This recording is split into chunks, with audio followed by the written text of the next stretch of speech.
Para se ter sucesso, não basta só ter um QI alto. Tu também tem que ter inteligência emocional. Então, tu tem que saber lidar com as pessoas, lidar com as adversidades. Isso QI nenhum, né? O QI não é suficiente, né?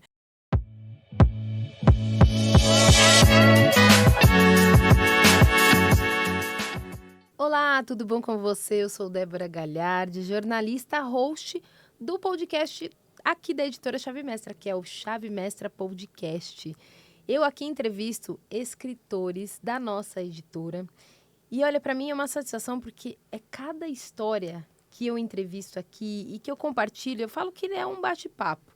Não é uma entrevista formal, não. Eu trago eles aqui para que eles se sintam à vontade nessa mesa com a gente aqui, para que realmente eles tragam suas histórias de vida que eles já contam em nossos livros aqui da editora.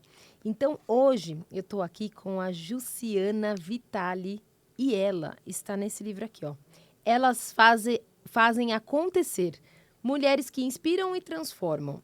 Esse livro aqui é o volume 2 em que ela está. E tem cada história e a história da Jussiana, eu achei tão importante trazer também aqui, quando a gente a convidou, né, para participar, foi muito legal, porque ela tem uma história que não é comum, né? Então, ela vai contar todos os detalhes aqui, né, de por onde ela passou e o que ela sonhava e, de repente, para onde ela foi. Então, tem muita história aqui para contar, e não só da história dela, que está no livro, mas também de tudo que ela faz hoje, de todo o trabalho que ela tem. É um trabalho lindo com crianças e também, eu vou deixar ela falar que é melhor. Eu tenho aqui, então, para vocês, Jussiana Vitali. Muito obrigada, Jussiana, pela tua participação, viu? Como é que você está? Ai, melhor impossível, né? Coração a mil, depois de ontem, aquela noite fantástica. Não foi só um lançamento de um livro, né? Foi todo um evento, né? Todo um evento que vem sendo preparado e pensado aí por vocês, por toda a equipe de vocês, a editora, e pela gente também, né? Então, escreve, não escreve, como escreve, contar quantidades de caracteres, meu Deus do céu. É a minha primeira experiência, primeira e de outras que já estão até por vir, e é a realização de um sonho meio que engavetado aí há mais de 40 anos, né? Pensa. Sério? Porque escrever um livro sempre foi um sonho, mas é um sonho assim, sabe, distante, algo inatingível, algo assim, isso não é para mim, sabe? Em São Paulo, até porque eu sou do interior, sou da roça. Eu nasci na Sanga do Engenho, que é interior de Forquilinha, sul de Santa Catarina. Sou filha de agricultores, meus pais são vivos e ainda moram no mesmo local. Então, quando a gente pensa, escrita de um livro, lançamento em São Paulo, gravação de podcast, é aquela coisa, né? Uau! Então, é claro que o coração tá a mil, cheio de emoções, cheio, assim, de gratidão. Nossa. Como eu falei ontem, de pensar assim, aquela menininha envergonhada, gordinha, tímida. Eu era muito medrosa, muito tímida. Ela teria orgulho da pessoa que eu estou me tornando, né? De onde que eu estou chegando até agora e que eu sei que ainda tem coisas por vir, não é?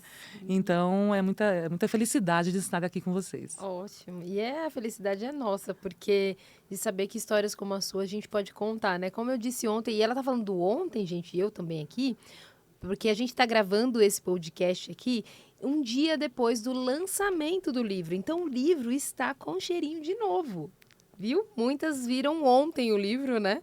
Não puderam ter contato antes ali, porque a gente também não pode, né, fazer a divulgação antes. Então, ontem que a gente fez o lançamento, né, que é nacional e que agora já é internacional, que eu estou sabendo aí, né, que o livro já está saindo do Brasil.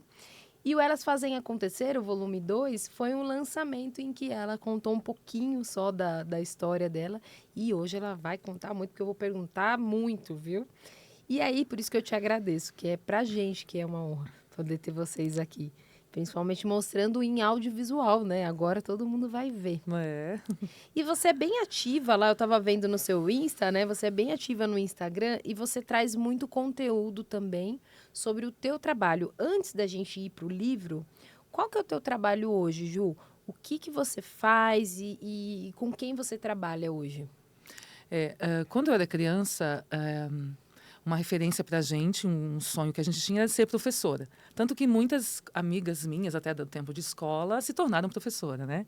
E foi onde eu fui em busca também. Então, fiz magistério, fiz letras, lá no Unesc, lá em Criciúma, Santa Catarina. E aí eu fui virando meio nômade. Eu estudei em Santo Antônio da Patrulha, Rio Grande do Sul. Depois eu morei em Colatina, no Espírito Santo. E há quase 10 anos estou em Indaiatuba, né, aqui no estado de São Paulo. E aí, na minha vida ali de professora, depois eu fui me especializando na área de psicopedagogia. Antes disso, aliás, em gestão escolar. E aí cheguei também a ficar ativa enquanto gestora, também um bom tempo. E uma coisa que sempre me questionava era, por que nem toda criança aprende igual? Então, o professor ele faz um planejamento e ele vai lá para aquela sala de 30, 35 alunos, mas nem todo mundo aprende do mesmo jeito. Então, há uns 20 anos aí, eu comecei a me questionar por que nem todo mundo aprende do mesmo jeito. E foi onde eu fui procurar respostas para isso, e eu encontrei essas respostas na psicopedagogia, que é o meu trabalho atual, exclusivamente, né, a psicopedagogia, a avaliação psicopedagógica. Então, chegam até mim crianças e adolescentes que possuem alguma dificuldade de aprendizagem. E aí a gente vai avaliar se se é realmente só uma dificuldade, algo pontual, ou se pode ser algo mais, como um possível transtorno, que é algo muito comum, que muitas vezes até meio que passa despercebido, que anos e décadas atrás pouco se falava nisso, porque pouco se falava em autismo, dislexia, TDAH, décadas atrás, né? Que bom que tudo evolui, a medicina evolui, os conhecimentos evoluem, os conhecimentos estão na nossa palma da mão hoje, né, com o celular. Sim. E então eu atendo esse tipo de público, crianças, adolescentes que têm essa dificuldade. E aí a gente vai fazer toda essa investigação. Se é algo pontual, que pode ser até relacionado a situações emocionais, ou se pode ser algo mais aí, como um possível transtorno do neurodesenvolvimento. Ótimo. E é um trabalho que você faz, que você, como você estava falando aqui, né? Tudo foi desenvolvendo a medicina, a ciência, mas muitas vezes as pessoas não estão acompanhando, né?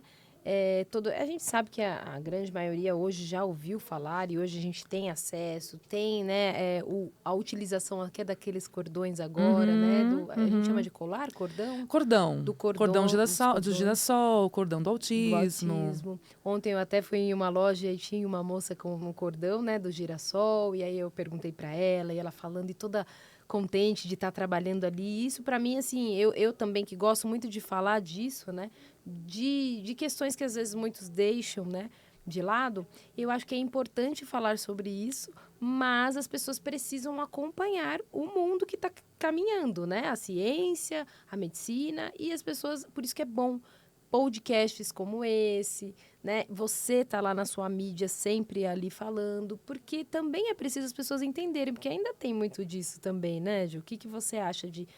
Tem muita gente que ainda fala, mas isso nunca existiu, isso é coisa de criança, né, peralta, nem sei se eu uso essa palavra ainda. Né, então, não, meu filho não tem nada, também tem essa coisa do negacionismo das pessoas, não, meu filho não tem nada, e tem um autismo que não é tratado. Então, assim, você tem atendido também bastante crianças, enfim, com essa questão, que os pais são descrentes, que a sociedade não acredita. É difícil ainda, né? Ainda é. Eu percebo assim, Débora, que temos evoluído, acho que o mundo também é assim, não é só questão de Brasil. Eu vejo já uma evolução, mas ainda tem muito o que evoluir. Então, a gente vê assim que hoje tem muitas famílias que já procuram auxílio, famílias que procuram profissionais para auxiliar nesse sentido. Ao mesmo tempo, tem sim aquelas famílias e a própria sociedade que ainda vê com muito preconceito a saúde mental. Então, a gente ainda ouve, até de pessoas, não só de pessoas de mais idade, mas até de pessoas mais jovens que ainda acham assim, que TDAH é frescura, que o TDAH não existe, que o TDAH é falta de limite, que um TOD, que é o transtorno opositor, é uma falta de limite, é falta de levar umas palmadas. Ainda tem gente que defende a agressão física com crianças e adolescentes e acham que isso era normal e natural, porque foi educado assim, é aquela coisa de, eu apanhei e não morri, não morreu, mas tem muito que trabalhar aí na sua mente, muitos traumas a serem trabalhados. Então, eu vejo assim, que a gente tem um pouco de tudo. Tem uma galera que acha que a culpa é da pandemia, e não é a culpa da pandemia, porque uma criança, por exemplo, um adolescente com algum tipo de transtorno, com pandemia ou sem pandemia, isso já existia. Até porque são questões que são intrínsecas, né? São do cérebro. Então, não foi adquirida na pandemia. Então, um autismo, por exemplo, ele não foi adquirido numa pandemia. A criança, o sujeito, nasceu com... Certo? Então, a gente vê assim, eu vejo que tem um pouco de tudo. Tem também aquelas famílias com uma dificuldade de aceitação, porque é difícil também aceitar. Então, no meu trabalho, eu também faço toda essa orientação e educação parental, né? O como que a gente fala para a família que aquela criança pode ter alguma situação que... Porque abala a família, né? Sim. Ninguém quer ter um filho que tem algum transtorno, que tem alguma deficiência intelectual, por exemplo. Isso vai dar trabalho, porque sabe também que aquela criança vai sofrer preconceitos na sociedade, porque vai ser muito trabalhoso. Não são situações, Débora, que você toma uma pílula e resolve. São situações que têm que ser trabalhadas e orientadas e tem que ter assistência, muitas vezes até para o resto da vida, né? E quando a gente vê também crianças, adolescentes que às vezes têm alguma deficiência, algum transtorno que é, assim, comprometedor, isso mexe muito também com a família, né? As famílias até falam assim, as mães até me falam, como é que o meu filho vai trabalhar no futuro? Como que meu filho vai passar num concurso público se ele é autista? Sabe? Então, assim, isso é muito forte também, até pra gente profissional. Daí a gente respira fundo e vamos lá, é nosso papel orientar essa família. Sim. Então, eu vejo assim, existe um pouco de tudo, sabe, Débora? Tem aquela família já consciente, e aí a pandemia, nesse caso, eu acho que ela ajudou no sentido assim, as crianças ficaram em casa quase 1 ano e meio do lado dos pais. Os pais com as aulas online, você lembra? As aulas remotas. O pai sentou do lado do filho, o pai e a mãe sentou do lado do filho para estudar. E aí o pai e a mãe eles viram o quanto muitas vezes a criança é desatenta, o quanto ela não conseguia acompanhar a turma, o quanto às vezes os outros colegas respondiam questões que a professora fazia, mas o filho dele, né, não respondia. Então eu acho que a pandemia, nesse sentido, ela foi interessante, entre aspas, claro, Sim. né? De a família estar, porque a família ficou junto com o filho, né? Muitas vezes o pai e a mãe passou a trabalhar em casa, também remotamente, e ficou ali na aula online do ladinho do filho. Então, eu vejo que os pais viram muita coisa e viram assim, opa, o meu filho tem alguma coisa, não está legal, ele não acompanha a turma. E isso talvez tenha conscientizado as famílias a procurarem ajuda. Então, isso eu vejo que foi interessante. Foi o gatilho ali, que a gente pode dizer, enfim, foi o momento que eles tiveram com a família que às vezes não tinha. E é o que acontece com muitas famílias até hoje, né? Com muitas crianças que estão crescendo e os pais não percebem porque estão na correria do trabalho, porque estão no seu dia a dia com suas tarefas. E quando vê, a criança já cresceu e aí, eu não sabia, não percebia isso no meu filho, porque eu não tinha tempo, né? Eu queria até falar um pouquinho eu tô segurando aqui na tua página do Instagram, porque para trazer um pouquinho também do que você faz, né? Dessa questão de orientação de estudo, avaliação psicopedagógica, trava-língua. Trava-língua. Intervenção psicopedagógica, florais de Bach. Essa consultoria também tem, né? Sim, até para novos profissionais que queiram entrar na área. Legal. Conforme a agenda vai dando, que é muito difícil. Mas tem um tempinho. E as devolutivas, né? Atendimento online também, porque a devolutiva também, você acredita que é o ponto principal dali, da pessoa entender e depois você também trazer esse retorno. Isso. Então, como que funciona essa avaliação? Então, quando eu procurei lá a psicopedagogia, foi para isso, né? Para atender, então, essa clientela ali. Como ajudar essa clientela? Então, assim, eu tenho ao todo quase 30 anos na área da educação. Eu saí da sala de aula, da escola, do chão da escola. Eu abandonei 2 concursos públicos, tá? Nossa! Olha, doidinha eu, né? Quando eu mudei... Ou decidida, ali, né? Porque também. Para você decidir não, né? Para onde todo mundo quer ir, né? Você já tinha isso dentro de si. Porque eu tinha esse desejo, e aí também mudei de cidade, né? Coisas que a vida foi mudando aí de rumo. E quando eu quis aí me aprofundar na psicopedagogia, daquilo que eu falei, de que, por que nem toda criança aprende? Vamos investigar isso? Porque eu já estava ali há quase uns 20 anos, não, um pouco menos, com educação. Então, eu também sempre tive essa vontade de estudar muito, de ir além, de não ficar só naquela, sabe, pensar na caixinha. Minha mãe, meus pais são minha inspiração, né? Na simplicidade deles, assim, lá da roça, sem estudos, mas eles sempre incutiram em mim, assim, uns valores bem interessantes, assim. Inclusive, quando eu estava escrevendo o livro, eu fiquei pensando, nossa, meu pai e minha mãe, eles souberam me educar, eu e meus irmãos, e incutir uns valores que hoje a gente luta tanto para que as famílias mantenham isso. Porque meio que até se perdeu, talvez, aí pelo meio do caminho, sabe? E aí, fui, então, estudar, me aprofundar na psicopedagogia, para entender essa meninada, e também não parei ali, né? E, voltando, a minha mãe sempre falava assim, estudo não ocupa lugar. Ela queria dizer, assim, que eu posso estudar um montão, que isso não vai ocupar lugar no cérebro, sabe? Ela tinha esse ditado.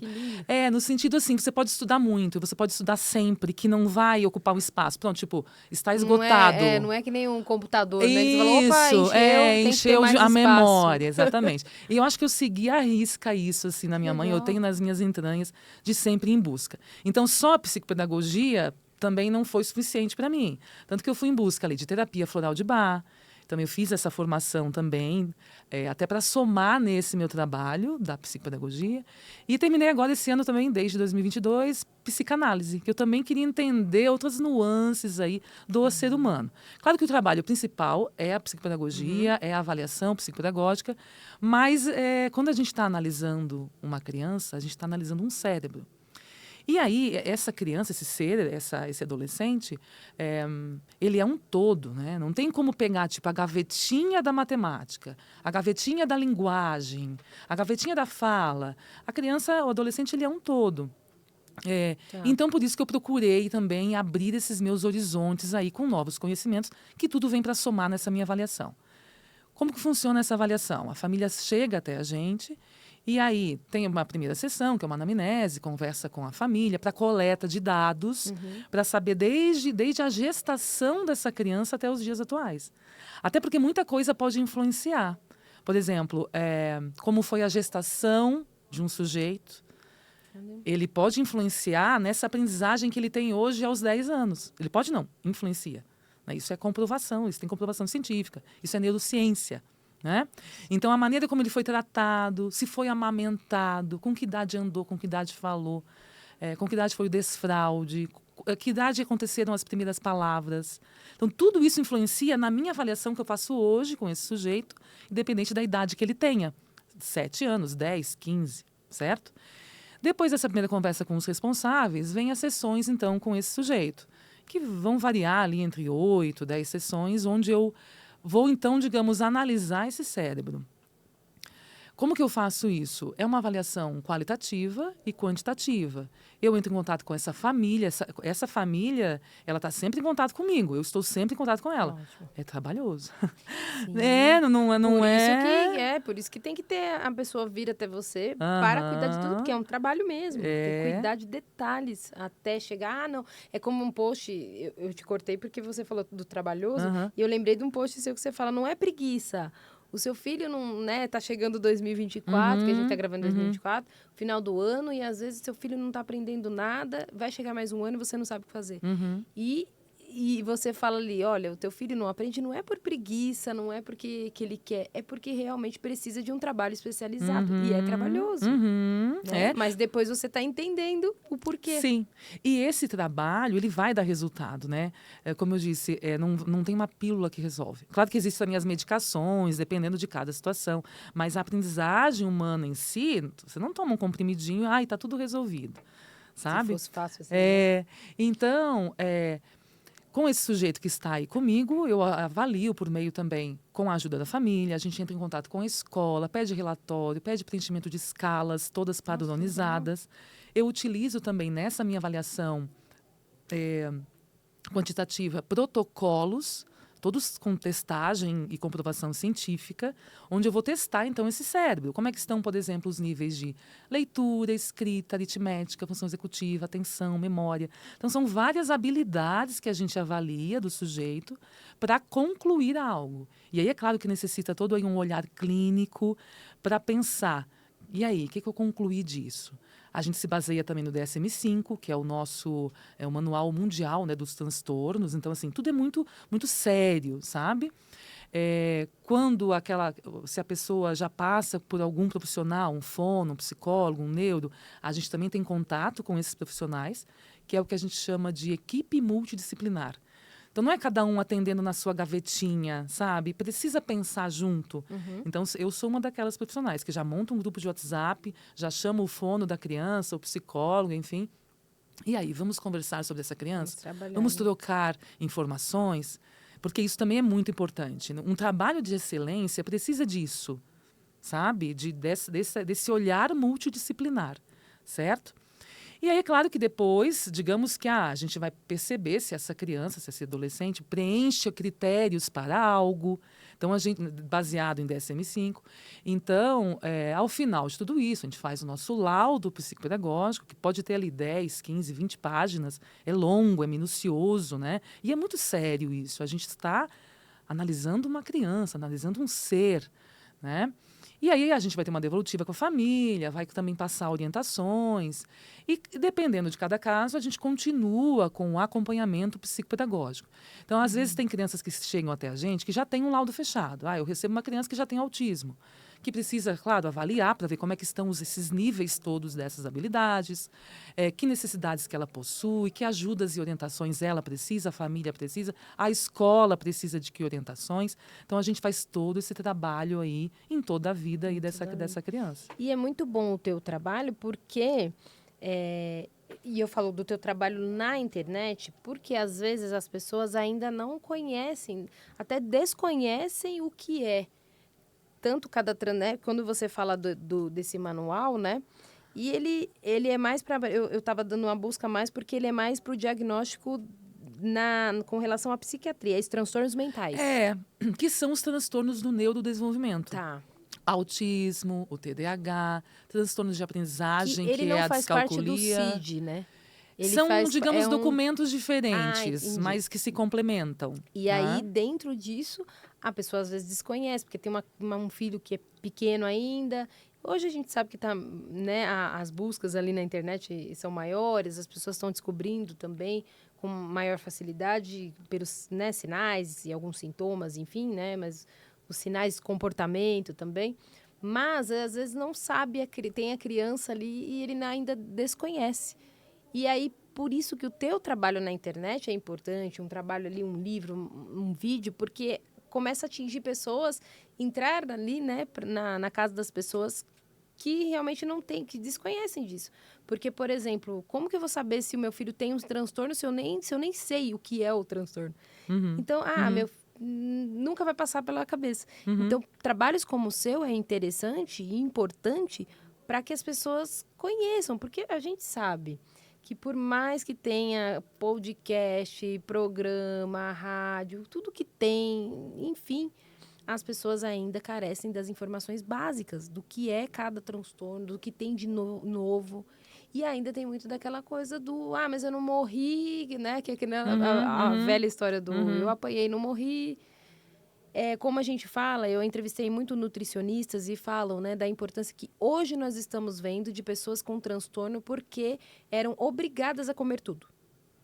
Então, coisas que a gente achava que não tinha problema, que a mãe fazia, na verdade, só para vai comer tudo, senão vai apanhar. Ou come tudo, senão vai receber coisa. E aí a criança é abusada porque ela acha que todo mundo vai, quando chegar para cima dela, ela é obrigada a ceder espaço, ela é obrigada a ceder uma parte do corpo. É tão... Para você ver como é tão... Você vê, não. Você aqui que sabe muito mais que eu, né? Mas como que chega o ser humano quando desconhece das coisas, né? E eu queria que você trouxesse um pouquinho da tua história também, do livro, porque eu acredito que muitas pessoas vão se identificar também. E muitas outras mulheres que, como profissionais também, podem estar escondidas aí e querem não, eu quero ser uma professora, eu quero ser uma psicopedagoga, eu quero, porque você também auxilia essas pessoas que querem, né? Colocar aí para o mundo aquilo que elas já são. E eu queria que você contasse um pouquinho. Você falou dessa coisa do sonho, né, de escrever ou não, mas eu queria que você falasse também em quem você se inspirou. Eu sei que você fala muito dos pais, fala muito, né? Mas você dedicou a eles? Como que foi para quando você foi escrever? Quem que você pensou? Parece ser meio até piegas, né? Ai, pai, mãe e tal, mas é para eles sim, porque assim, ó, é, como eu disse, eu sou lá da roça, Sanga do Engenho, o nome já fala, né? Isso já remete a interior. Sanga, lá no sul, é um pequeno córrego. Aqui em São Tá. Paulo, não, não, acho que é Eu não córrego que se acho chama. que é. Quando é É, pequeno, aqui é córrego Sanga mesmo. lá no sul, em Santa Catarina, significa córrego. É o córrego aqui para São Paulo, porque em Tá, Indaiatuba também fala-se córrego. Então lá é Sanga, que é um rio pequeno, certo? tá. E Sanga do Engenho, porque o meu tio, na época, meu tio-avô, tinha um engenho de moer farinha. Moer Ah, então era da tua farinha família. como é que é? O milho que faz a farinha, que faz a polenta. Coisa lá Tá. da talhanada, lá da roça, lá do sul, né? Então, assim, quando eu fui escrevendo, porque sabe que eu até me emocionava quando eu ia escrevendo, assim, gente, uau, que bacana, eu estou escrevendo a minha história, que realmente, como você disse, é uma história muitas vezes da simplicidade, de que nasceu no interior, de que foi atrás, de que venceu, de que teve garra, teve foco, teve determinação. É, e hoje estou aqui, né? Olha que bacana. Então, assim, meu pai e minha mãe foram sim inspiração nesse livro, nesse meu capítulo. Tem uma professora da faculdade também que eu lembro dela. Eu nem Que sei se ela lembra legal. de mim, mas uma professora da faculdade de letras lá da Unesc, a Janete. Quando eu era efetiva na prefeitura lá de Forquilinha como professora, eu estava terminando letras, português e inglês, eu tinha uns 22, 23 anos. E surgiu a oportunidade de eu ir morar com o meu sogro. Na época eu era noiva do meu marido, Daniel. E eu iria morar com o meu sogro no Espírito Santo. Olha só. Eu com 22 anos, efetiva, a vida toda bonitinha, né? Concursada, num concurso público, terminando faculdade, tinha um emprego, nananã. E quando veio esse convite do meu sogro e tal, ele é falecido, e eu pensei, gente, uau, como assim? Vou mudar. E era longe, na época, avião, era uma passagem muito cara, eram quase 2.000 quilômetros lá do sul de Santa Catarina até Colatina, no Espírito Santo. E essa professora Janete, que eu amava ela.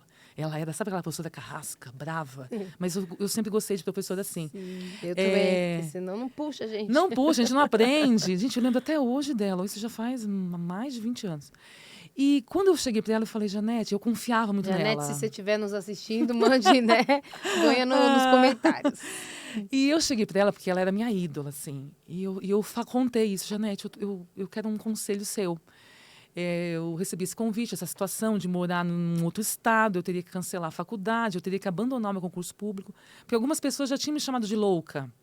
Como assim você vai abandonar um concurso público? Que é o sonho de tanta gente, né? E ela falou para mim assim, você tem medo de quê? Foi essa frase que ela usou. E aquilo eu lembro até hoje, até me arrepio. Eu lembro até hoje, Você assim, eu se tenho medo de emociona, quê? né? Porque, assim, realmente, trabalho vai ter em todo lugar. Faculdade, para terminar a sua faculdade, vai ter em todo lugar. Porque muitas vezes a gente é apegado, né? Apegado a algumas coisas. Você tem medo de quê? Pronto. Aquilo, assim, foi Nossa. uma lição de vida, assim. E eu lembro até hoje dessa frase dela. E enquanto eu estava escrevendo, eu pensava muito na roça, na minha infância, que foi muito simples, mas muito gostosa. Muito, muito rica, assim, ó, de mato, de animal, de vaca, de boi, de porco, de galinha. E também de muito ensinamentos, assim, sabe? Meio que rédea curta, de pai e mãe. Uhum. Claro que hoje tem coisas que nem tudo foram flores, tem coisas que a gente trabalha na terapia hoje, Né? né? Mas eu reconheço muitas coisas boas. Meu pai e minha mãe foram também o que eles souberam ser. Eles não tinham conhecimento de educação, comunicação não violenta, psicologia positiva, eles não tinham conhecimento de nada disso. Mas eles souberam incutir na gente muitos valores muito bons que fizeram a gente crescer, amadurecer, tocar a vida, ter resiliência, foco, força. E não é à toa que se tem um livro escrito aqui por mim, com a minha participação, é também graças à professora Janete e aos meus pais, sim, também. Então foi um oferecimento para eles também, uma dedicação, né? É. Que por tudo que você viveu, tudo que você vivenciou e com o melhor deles, né? Mas é aquela velha história da terapia, né? Todos nós precisamos do terapeuta. Até a gente morrer, a gente vai precisar de terapia. Então é isso mesmo. Porque a gente sempre vai ter questões a serem tratadas e não só de lá de trás, mas as outras que a gente fala muito assim, não sei se onde você tá, o pessoal fala, a gente fala assim, aqui a gente faz terapia pelas pessoas que não fazem. Então, aqueles que não fazem terapia, a gente tem que ir lá para terapia para fazer, que é para já saber lidar com aqueles que não fazem. Porque tem estudos já que falam que, assim, para se ter sucesso, não basta só ter um QI alto. Tu também tem que ter inteligência emocional. Então, tu tem que saber lidar com as pessoas, lidar com as adversidades. Isso QI nenhum, né? O QI não é suficiente, né? Então, como lidar com as adversidades, como lidar... E isso seja lá em que relações forem, né? Na casa da gente, com as pessoas ao nosso redor, filho, companheiro, companheira, pai, mãe, profissional. Como que eu lido com o meu chefe, com o meu cliente, com o empresário? E esse é o X da questão, né? Como é que está a minha saúde mental diante das adversidades? Tempos atrás, as pessoas resolviam 2 problemas por dia. Sabe, matar um leão por dia? Antigamente se matava-se um leão por dia. Hoje a gente mata 10, 15, 20. Então, se a gente não tiver uma saúde mental assim, razoavelmente equilibrada, como é que eu lido com as adversidades do dia a dia? A gente vai ficando cada vez mais ansioso, eufórico, muitas vezes depressivo. E vão acontecendo também esses outros problemas mentais que existem, que não é frescura, que é muito real. Sim. E você também trabalha muito com essa questão das crianças, mas os pais, né? Foi o que você falou. Os pais sofrem também junto, né? Porque muitas vezes não sabem nem como lidar, né? E muitas vezes até joga até para a escola a responsabilidade que não é da escola, né? Isso acontece muito também. Lá na pandemia, eu vejo que houve essa mudança. Que até então, muitas vezes, a professora, às vezes até sabe aquelas picuinhas, escola e família. E eu percebo que a pandemia, ela trouxe isso. A pandemia foi o momento de valorizar os professores. É verdade, porque assim, o meu filho, olha como ele não fica sentadinho, né? Como os outros ficam. Então, assim, muitas vezes aquilo que geralmente jogava-se a culpa só para o professor ou para a escola, os pais passaram a ver, opa, temos que investigar aí. E aí procuram a gente, procuram psicólogos e diversos profissionais aí para auxiliar.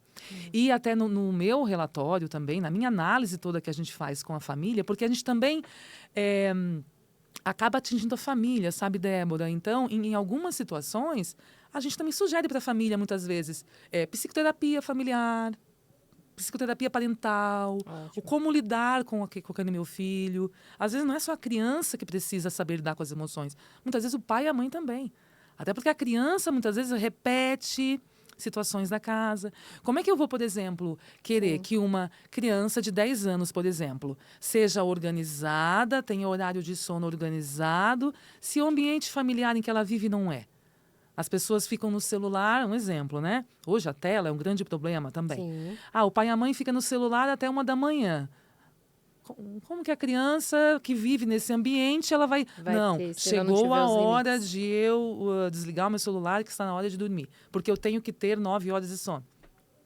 Então, depende de muito da família também, o resultado final que a criança quer ter, que a própria família quer que a criança tenha. Depende também muito da família. Como que a família lida em casa, como que é essa rotina dessa criança.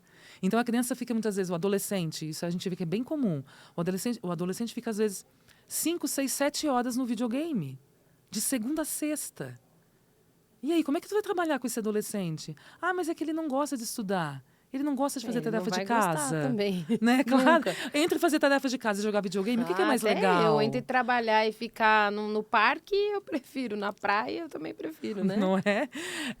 Nós então, que somos adultos, já é tão complicado da gente organizar, da gente entender que, olha, aqui é o tempo de trabalho, aqui é o descanso, olha, ou aqueles que são workaholics, né? De, olha, não é tempo mais de trabalhar, você precisa ter um lazer, sair com a família.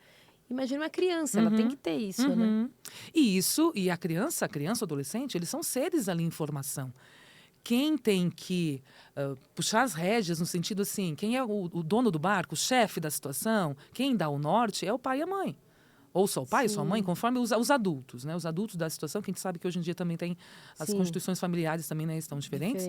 Mas assim, Uhum. quem são os responsáveis? Eles são os responsáveis. E eles precisam dar esse norte. E eu até falo isso no meu livro também, né? E aí esse adulto, ele tem que estar bem, com uma saúde mental em dia, para ele lidar com aquele ser que está em formação. Sim. E olha como isso é tão amplo, né?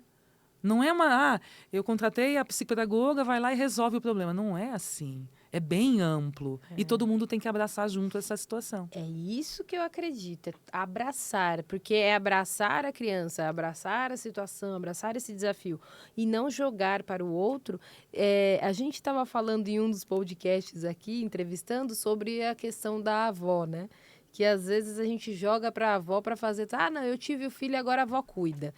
E não estamos falando aqui se você, né, quer fazer isso, e a gente está falando de um outro assunto, mas é de jogar a responsabilidade para o outro. Então, se você teve aquela criança, o necessário é que você aprenda mais, se atualize, estude sobre como você vai auxiliar aquele profissional, porque é o teu filho. E até no cuidado de ver se o profissional realmente está te dando um caminho, né, bom. Porque a gente sabe que hoje, com a internet, todo mundo monta um Instagram e as pessoas acham que você sabe tudo. Então, vá lá, vá investigar, vá conhecer de perto ou no online, porque dá para a gente, né, ter esse respaldo. Nem que seja perguntar para alguém, peça indicação. Mas isso tem que ser feito, né? Pedir outras opiniões que você já orienta, né? Não é você sozinha, é toda uma equipe. Sim. Ótimo. Eu vejo assim, uma máxima assim, que a gente fala. O pai e a mãe, eles não nasceram sabendo ser pai e mãe. Ninguém nasceu sabendo ser pai e mãe. Geralmente, assim, os nossos pais, a gente tem 30 anos mais, eles nos criaram daquele jeito e parece que era algo assim, não, é assim que se cria filha, é assim que se educa e tal. Tem se mudado muito, eu vejo que algumas coisas, infelizmente, se perderam, algumas evoluíram e estão melhores hoje, mas eu também vejo que algumas coisas até se perderam. Então, assim, a gente tem que entender que a gente hoje, pai e mãe, a gente não sabe ser pai e mãe, a gente não precisa saber, e tá tudo bem não saber ser pai e mãe. Mas aí a questão é, como é que eu me torno pai e mãe? Quando a gente quer se especializar em algo, a gente vai procurar estudar sobre isso, né? Então, eu queria entender sobre psicopedagogia, eu fui estudar sobre isso. A gente quer aprender uma língua, a gente vai fazer uma aula de idioma. A gente quer aprender a dirigir, a gente vai fazer aula de direção. Para ser pai e mãe, a gente acha que a gente tem que saber ser pai e mãe. E a gente não sabe. E muitas vezes a gente repete aquilo do passado, e nem tudo foi legal. Nessa constituição, né, na maneira como as famílias, né, se organizam. E aí... É importante que as famílias, os papais e mães hoje, também procurem, assim, mas qual é a melhor maneira de educar? Buscar conhecimento. E hoje também com a internet, com os smartphones, o conhecimento está ali. Gostei desse profissional. Eu também indico muitas vezes para as famílias, sabe? Olha, eu gosto desse profissional, para mim é um profissional de referência, que tal? Eu sugiro livros para as famílias. Tem esse livro aqui de comunicação não violenta. Vamos cuidar dessa comunicação do ambiente familiar. Vamos cuidar dessa comunicação do ambiente familiar, porque as crianças, adolescentes também me trazem muitas situações que aí a gente vê, sabe, que o buraco é mais embaixo. Então, assim, não adianta querer, muitas vezes, tocar e mudar a maneira como tal adolescente é. Se em casa o pai, a mãe tem até, muitas vezes, agressão física. Sim. E aquele adolescente presencia. Mas eu quero que meu filho seja calmo. Mas muitas vezes eu, mãe, não sou calma. E aí? Sim. Sabe? Então, assim, eu também sempre dou essa orientação para as famílias. Vamos aprender a ser pai e mãe melhores? E tirar um pouquinho dessa questão trazer a humildade, né? Porque quando a gente fala isso com, né, aquele que é responsável, né, por aquela criança ou aquele adolescente, fica naquele jeito de, mas está querendo me ensinar a ser pai, querendo me ensinar a ser mãe, querendo me ensinar se eu sei como que é, porque eu... E, na verdade, tem que ter a humildade, porque quando a gente está trabalhando com uma criança, a gente tem que entender que o profissional está ali para a família, né? Então, que bom que tem alguém que vai conseguir te orientar para que você caminhe melhor, né? Porque se você está buscando ajuda, você também tem que deixar o profissional agir e orientar da melhor forma, né? Tem uma questão aqui que eu quero ir, que o pessoal... ontem eu senti ali no lançamento do livro, né? Que quando você falou, ficou admirada, assim. Então, eu quero trazer esse ponto aqui, que você já sabe qual é. Que foi que, na adolescência, você foi para um convento. Conta um pouquinho sobre essa história e o que foi de diferente para você, porque foi um caminho totalmente diferente do que você estava pensando ali inicialmente de ser professora. E o que você aprendeu também? Porque a gente sabe que tudo que a gente passa na vida traz algum aprendizado, ou vários, né? Conta um pouquinho, né? como é que foi que você foi parar no convento? Então, lá na Forquilinha, lá na cidadezinha de onde eu moro, a minha família é toda católica, né? Muito assim, católica, fervorosa. Eu cresci nesse meio. E aí, lá nessa cidade, inclusive, tem até Dom Evaristo Arns, não sei se você já ouviu falar. Não. Ele foi um bispo muito famoso aqui em São Paulo. É uma cidadezinha que eles chamam assim de berço fértil dos religiosos. Tá. Religiosos são padres e freiras, certo? Certo. Eu tenho uma tia-avó, que era freira. Meu tio foi para o seminário, mas desistiu. E uma curiosidade, acho que eu nem falo aí. Na minha casa, nós somos em 3 filhos. E nós 3 fomos para... Eu e minha irmã fomos para o convento. E meu irmão foi para o seminário. Olha só. Todos desistiram, né? Então, era algo comum ir para o convento. E no local onde eu nasci, na Sangro Engenho, na minha comunidade, que a gente fala, que é um bairro de interior, tinha uma casa de freiras. E que uma delas era a diretora da escola. Então, assim, freiras era algo... eu tenho um vizinho também que é padre e hoje é bispo aqui em São Paulo, aqui no Ipiranga. Então, assim, padres e freiras era algo sempre muito do nosso meio, certo? Tá. Então, por era comum mesmo desde pequena. Desde pequena, isso aí. E aí tinha a freira, que era catequista. A gente vivia na igreja católica. Então, a freira era catequista, aí tinha a freira, ela era catequista, ela era enfermeira. Sabe aquela coisa assim? Sim, porque é uma cidade pequena. Isso aí. Então, eu tinha esse desejo de ser freira porque eu via na TV a Irmã Dulce, Madre Teresa de Calcutá. E eu ouvia, sabe, no Jornal Nacional, eu ouvia falar sobre a fome na África. Então, eu tinha esse desejo. Isso lá, tipo assim, 10, 11, 12 anos. De salvar o mundo, de acabar com a fome, de ser missionária. Na minha casa sempre tinha aqueles santinhos dos missionários, dessa galera toda ali e tal. E aí eu queria ir para o convento. E era comum as meninas irem para o convento, então, naquela época. E aí eu quis ir para o convento. E aí fui, que a gente chamava de juvenista, eu fui para uma outra cidade. Hoje, quando eu lembro, eu penso assim, gente, como que a minha mãe e meu pai deixaram? Que eu tinha 15 anos, que é a idade do meu filho hoje, e eu fui morar em Santo Antônio da Patrulha. Naquela época não tinha avião, não tinha internet, não tinha WhatsApp, não tinha nada, era carta. Que dá, eu acho que uns 300 quilômetros da casa dos meus pais até esse convento, que eu queria ser freira. E lá eu fiquei 4 anos estudando para ser freira. Então, porque eu queria ser missionária, eu queria salvar o mundo. E aí, é claro, não deu certo, eu fui crescendo, amadurecendo lá dentro. O que eu posso tirar de bom? Até o livro conta sobre isso, né? Então, assim, eu tive que me virar sozinha aos 15 anos, sabe? Então, acho que teve um lado bom, como tudo na vida, né? Tem um lado bom e, às vezes, um que a gente daí trabalha depois na terapia de adulto, quando adulta. Teve esse lado bom, que foi a resiliência, se virar sozinha. Meio que eu cresci na marra, sabe? Porque, assim, precisou aprender, né? Era eu e eu. Por mais que tinha, assim... Tinha umas freiras que nos orientavam, mas não era mãe, né? Não era pai e mãe, né? Tinha umas freiras que nos orientavam, a gente tinha aula disso, aula daquilo, tinha aula de canto, tinha aula de trabalhos manuais, né? Muita reza, muita oração. Eu falo que eu tenho reza e oração pro resto da vida, missa acumulada pro resto da vida. Mas aí não deu certo e tal, e aí fui crescendo também, amadurecendo, não era aquilo que eu queria, e voltei para casa dos meus pais. Então, quando a gente conta assim, que eu fui para o convento e fiquei 4 anos, as pessoas assim, uau, como assim? Como você fez isso? Hoje, por coincidência, tem o grupo de WhatsApp lá das colegas de escola daquela época, de quase 30 anos atrás. E, inclusive, teve agora uma festa e um encontro, eu não pude ir, mas do ano que vem eu prometi que eu irei. Para nos reunir e contar muitas histórias e botar em dia papos de quase 30 anos, né? Mesmo? É isso que traz, né?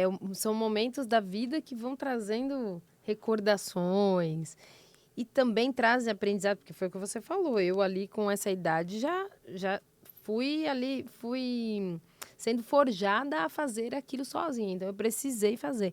Quando você voltou, a tua mãe, ela achou bom ou ela achou ruim? Não, eles nunca me Nunca obrigaram, teve nunca era isso? tipo um sonho deles, sabe? Ah, tá. Então era uma escolha mesmo de vocês era por uma causa da questão escolha. da cidade, de É. todo mundo já ter isso automaticamente, como se fosse para a escola e ia para o convento. Foi uma decisão realmente minha. Eles me apoiaram para ir e me apoiaram para voltar, assim, de boa, assim, sabe? Ai, meus pais são muito, muito bacanas, sabe?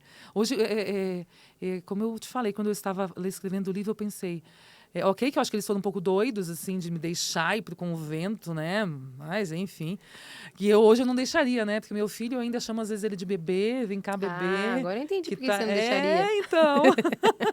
É, Seus pais, mas né, eles me foram... apoiaram na volta também, não, de boa, assim. E eles sempre foram parceiros, assim. Eles estão ali Ótimo. pro que der e vier, do jeito deles, mas eles são bons Ah, pais. porque de repente também eles já viam você ali, não, ela vai dar conta. Vai dar conta, né? Porque os pais, eles conhecem os filhos, né? Eles sabem ali o que tem e o que não tem. E o que a gente pode deixar, até onde pode deixar também, que eles vão se virar sozinhos, né? Aham. Qualquer coisa vai lá e puxa. Você fala muito da vida adulta depois, que é o momento que você volta, então, para casa dos pais. E ali você colocou, né? Lá fui eu iniciar a minha longa carreira de professora. Assumi uma escola multisseriada? Multisseriada. Que Multisseriada. nem É existe, seriada. nem existe mais O isso, que é uma né? escola É quando multisseriada? a gente faz tudo. A gente é o Severino da escola. A gente dá aula Ah, para todas as turmas juntas. Nossa, meu passando um filme aqui agora Deus! na minha mente. Uma salinha de aula com crianças, onde tem uma fileira de primeiro ano, uma fileira de segundo, de terceiro e de quarto. E você dá aula para todos ao mesmo tempo. Meu E eu com 20 Deus! anos, acho que era isso. Pensa. Que Muito desafio! desafiador. Além disso, eu também fazia merenda. Enquanto eu dava aula, eu ia lá e botava a panela de sopa. Sabe aquela coisa não sei se é do seu tempo. A panela de sopa para as crianças, que eu fazia a merenda. Eu também limpava a escola. Eu cuidava do jardim da escola e também cuidava da horta da E fechava a escola. escola. E fechava. E eu também ia responder pela escola, no sentido, eu era diretora também. Então, às vezes, eu ia lá para a CRE, que ficava em Criciúma, a sede era em Criciúma, levava um dia inteiro para ir, um dia inteiro para voltar, porque é um ônibus que ia de manhã, porque era no interior. Eu morei lá com um casal que era meio conhecido dos meus pais.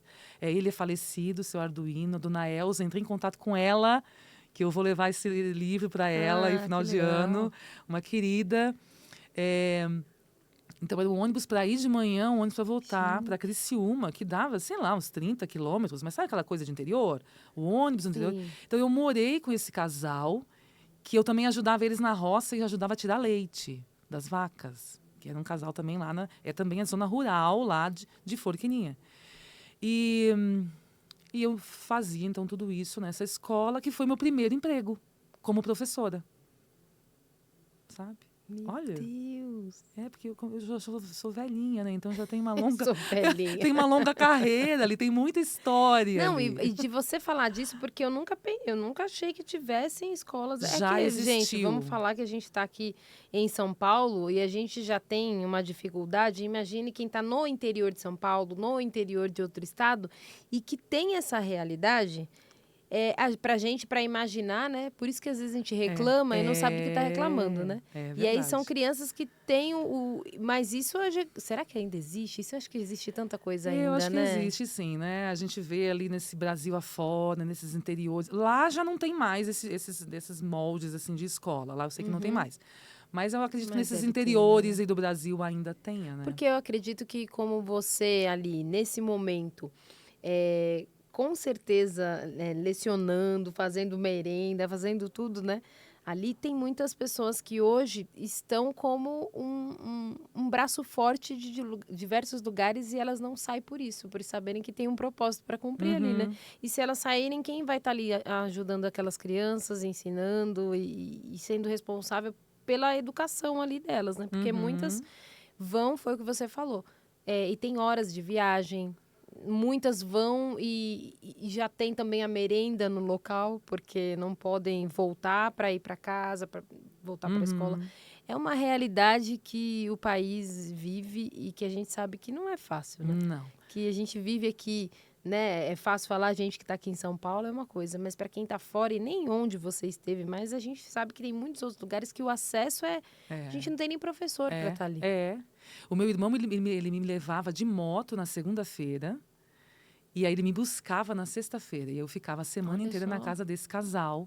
E aí eu cuidava da escola e também, quando podia, também ajudava esse casal. Como eu também era da roça, sabia tirar leite, sabia capinar, cuidar de uma horta. Também ajudava esse casal até em troca desse favor que eles me hospedaram lá. Para que tivesse uma professora nesse local. Olha, que coisa... Que história, hein? História fantástica, né? Diferente. Eita, eu acredito que você devia ter marcado comigo umas 3, 4 horas de podcast. Porque a gente está quase chegando ao fim, mas eu ainda tenho uma pergunta para você. Eu quero que você também deixe o seu recado. Mas eu queria muito que você falasse, depois que você sai aqui do livro e vai falar da tua carreira, você teve essa passagem de não, agora é isso que eu quero, quando você estava, essa moça, essa jovem ainda, assumindo essa escola, passava na tua cabeça de continuar fazendo isso ou você ainda não tinha certeza? Aquele momento você já tinha certeza que você queria isso para a tua vida toda? Porque agora já são anos, né? A sala de aula? Exatamente. Sim, eu sempre queria, porque nessa você já tinha esse sonho lá atrás, né? Nessa época aí, é aquela situação assim, ó, eu sempre quero algo a mais, assim. Como eu gosto dessa área da educação, eu sempre gostei e eu sempre quis, tipo assim, abrir mais leques, abrir mais horizontes. Então, eu fiquei, foram 6 meses, foi um semestre nessa situação ali inicial. Foi o meu primeiro emprego. E aí depois... Já foi um estágio bom, né? Sim. E aí depois, tipo, eu consegui dar um emprego lá numa escola da minha cidade, na cidade, lá, tipo, na zona urbana. Né? Que aí eu voltei a morar com os meus pais, né? De segunda a sexta também. E que aí eu ia de ônibus, voltava, então já tinha um transporte um pouco melhor. E aí eu acho que logo eu passei no concurso público, então daí comecei a fazer faculdade, que foi letras, português e nessa época foi letras. Isso, português e inglês lá na Unesc, lá em Criciúma. Então a vida foi ficando, digamos assim, um pouco mais fácil, entre aspas, né? Eu vejo assim, né, Débora, como tudo meio que fases, né? Para quem estava começando, não ia começar num cargo de gestão. Eu comecei lá, digamos, lá embaixo, né? Naquele lugar que ninguém queria ir. Porque lá não tinha professor, se não me engano, ficou até alguns meses sem professor ou algo assim. Porque ninguém queria ir para lá. Como eu estava começando, digamos assim, o que tem para você? Topa? E eu, bora. Não tem muita escolha. Aqui que eu vou crescer. Então eu sempre continuei crescendo nessa área da educação, depois lá na Forquilinha, zona urbana, aí escola estadual, aí passei no concurso público, então sempre fui ali meio que galgando degraus, né? Ótimo. E eu quero falar essa mensagem que ela deixou aqui, ó. A mudança de vida está dentro de você, na sua mente.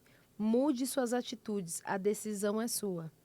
Você encara muito da tua vida e tua história, tudo que você fez até aqui sobre isso, de você ter que decidir, porque eu imagino que até teve convite para algumas outras pessoas para irem para aquela escola, para passarem o que você passou, e você encarou aquilo, né? Porque até então eu acredito que não foi muito legal você chegar lá e falar, meu Deus, o que eu faço aqui hoje? Por onde eu começo, por onde eu termino?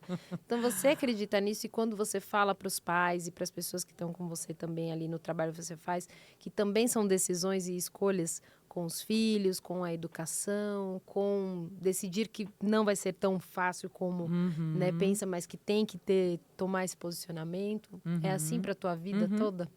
Eu vejo que é. E a terapia tem também me ajudado muito, nesse sentido assim, muitas vezes as limitações, elas estão na nossa mente. Claro que às vezes tem questões financeiras envolvidas e tal, mas muitas das vezes eu vejo que os nossos desafios, eles estão nas nossas atitudes. Sou eu que escolho muitas coisas. Sou eu que escolho se eu vou acordar às 5 ou 6 horas da manhã, se eu vou tomar um café ou não. Sabe? Se eu vou tomar um café com a família ou não. A decisão é minha se eu deixo meu filho usando 6, 7 horas de celular, de telas, por exemplo, ou se eu vou conversar com ele, se eu vou pôr sei lá, um limitador de tela, se eu bato um papo. Então, assim, eu vejo que tudo são decisões na vida da gente, né? Eu decidi ir além, eu decidi buscar conhecimento. E também nunca foi uma questão financeira muito fácil. A gente sempre batalhou por tudo isso, sabe? Então, assim, são escolhas que eu faço, são escolhas que eu fiz. Eu abandonei um concurso público lá na Forquilinha e eu fui para o Espírito Santo. E claro que no início não foi fácil.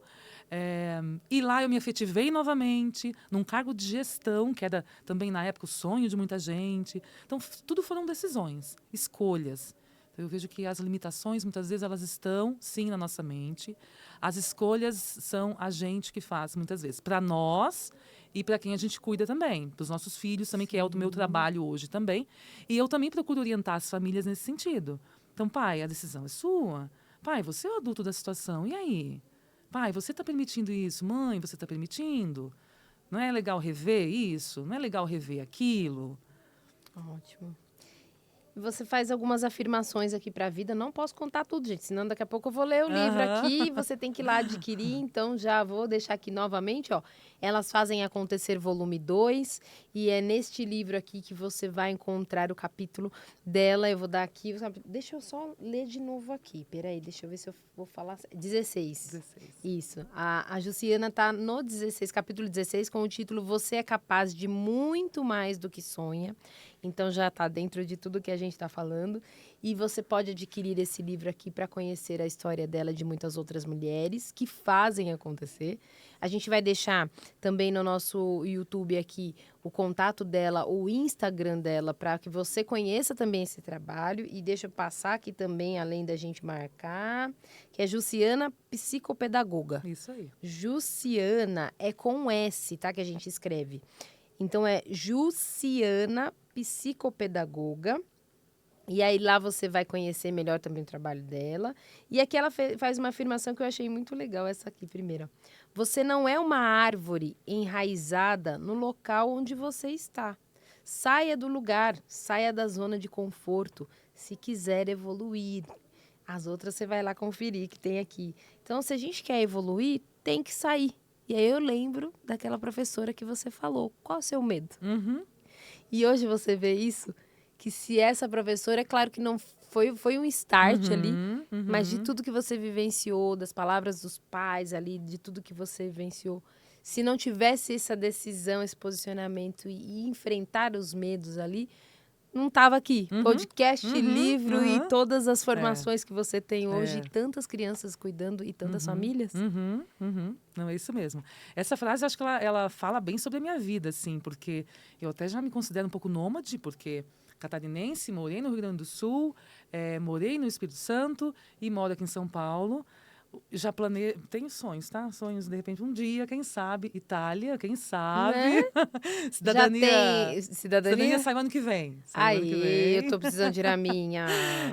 Então, assim, claro, tudo bem. A pessoa está bem onde ela está, no conforto, na vida confortável ali, beleza. Não é muito o meu caso, né? Então, eu sempre quis inovar. Não, agora eu quero isso. Não, mas agora eu quero aquilo. Sabe, acho que eu nunca me satisfiz muito com uma mesmice, assim. Não, agora eu quero escrever um livro. Mas aí agora eu já estou escrevendo 2. Sabe? Então, até tempos atrás era um sonho distante. E agora já tem um segundo vindo. Então, assim, eu sempre gostei muito disso. De ir atrás do que a gente quer, do que a gente sonha. Que assim a gente consegue, né? Ótimo. E eu tenho a última frase daqui, só que ficou no Insta dela. Deixa eu pegar aqui, ó. Você, pai e mãe, é o maior influenciador da sua criança ou adolescente. Então, a gente fala tanto no mundo atual de influenciar, que a gente possa entender que para influenciar, a gente precisa também ser. E para a gente ser, muitas vezes a gente precisa que alguém nos explique como fazer isso. Porque a gente só está indo, né? Você pai, você mãe, você avó, você o responsável, o cuidador, mas... Ou até um professor que não consegue nem evoluir até onde está, onde foi. Então, se você precisa de ajuda, conte com a ajuda e abra o seu coração, abra, assim, estenda a mão também para que o outro lado alguém te puxe, para profissionais como ela também possam te orientar, porque aqui é uma história de vida, sim, para impactar outras pessoas, mas às vezes você como profissional precisa de ajuda, você como pai e mãe precisa de ajuda para influenciar essa criança e esse adolescente. Então, que a gente possa, junto com a Jussiana, conhecer melhor esse trabalho e entender que o cuidado não é só a criança e não é só uma questão em si, mas é todo um multidisciplinar, né, que a gente chama. Exato. Eu quero te agradecer muito, mas eu quero deixar para você, nos últimos minutos do nosso podcast, que você deixe um recado para quem você quiser e também são as suas últimas palavras de tudo que você tem vivenciado aí. Tá? Eu agradeço imensamente, né, a oportunidade, a editora Chave Mestra, pelo convite. O trabalho todo de vocês ali, desde a preparação, desde lá o convite, né, meses e meses atrás, todo esse processo de preparação, orientação, as mentorias enviadas, sabe, toda essa orientação, o evento de ontem, hoje aqui. Então, assim, eu agradeço muitíssimo por isso. Está sendo uma experiência incrível e, sinceramente, assim, mais do que eu esperava. Tá? Mais mesmo do que eu esperava. E parabenizo vocês por todo esse trabalho aí, muito bacana. Sou também grata aí a essas colegas escritoras. Ontem também a gente se emocionava com 2 minutinhos de fala de cada autora, então não deixem de ler. Eu confesso que, a princípio, quando eu pensei assim, de um livro de autobiografia, mas parece que é algo, mas tal... Mas quando eu fui escrevendo, eu vi, gente, olha que história de vida. Porque aí eu voltei na memória minha de passado de situações como essa, ida para um convento, cuidar de uma escola multisseriada. Eu dava aula, eu cozinhava, eu era merendeira, eu cuidava do jardim da escola. Olha quanta vivência, né, a gente tem ali, a gente carrega, sim, porque a gente tem uma bagagem, uma história de vida. E eu espero que isso também, que essa minha história, também impactem as pessoas. Tanto mulheres quanto homens. E aí eu vi que ontem o meu marido e meu filho comentaram também que eles também gostaram do evento, que eles acharam interessante as histórias.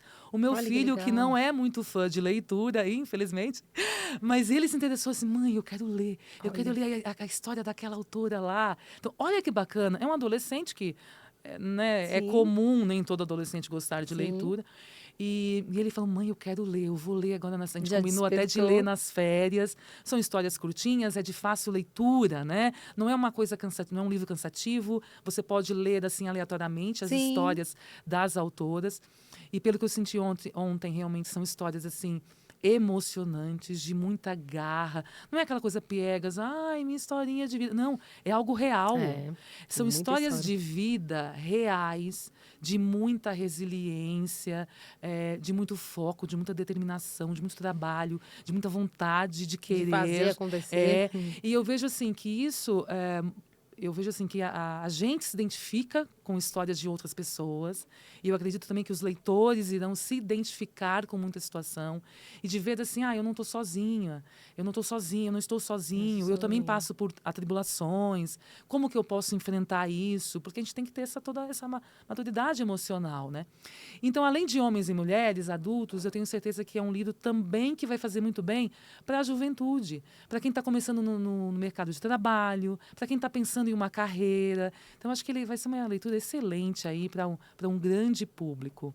É claro que eu dedico ele aos meus pais, ao meu marido e meu filho, sempre pelo apoio, às crianças que chegam até mim, porque eles fazem o meu trabalho acontecer.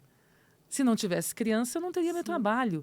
E cada um é único que chega até mim, sabe? Eu já perdi as contas assim, de quantas crianças eu já passaram pelo meu trabalho. Eu agradeço, porque nada é por acaso, né? A criança que me procura, a família que me procura, ela também está procurando ajuda, ela está desesperada, ela quer resolver um problema. E eu sinto que é um propósito de vida hoje. Quando eu falei que eu queria ser uma Madre Teresa de Calcutá para salvar o mundo, eu realmente salvo o mundinho de muitas famílias hoje. E eu recebo ali um feedback aí das famílias. Às vezes as mães falam, nossa, como você me ajudou. Eu não sabia que o meu filho tinha direitos. Eu não sabia que se eu tivesse laudo, meu filho consegue lá um BPC, que é um auxílio, né, financeiro do governo. As famílias, muitas vezes, elas não têm acesso a conhecimento mesmo. E é também meu papel, quando eu falo assim, você sabia que existe uma lei para isso? E que você pode lutar por isso, pelo seu filho? E aí, às vezes, as mães falam, nossa, eu não sabia. Me fala mais sobre isso.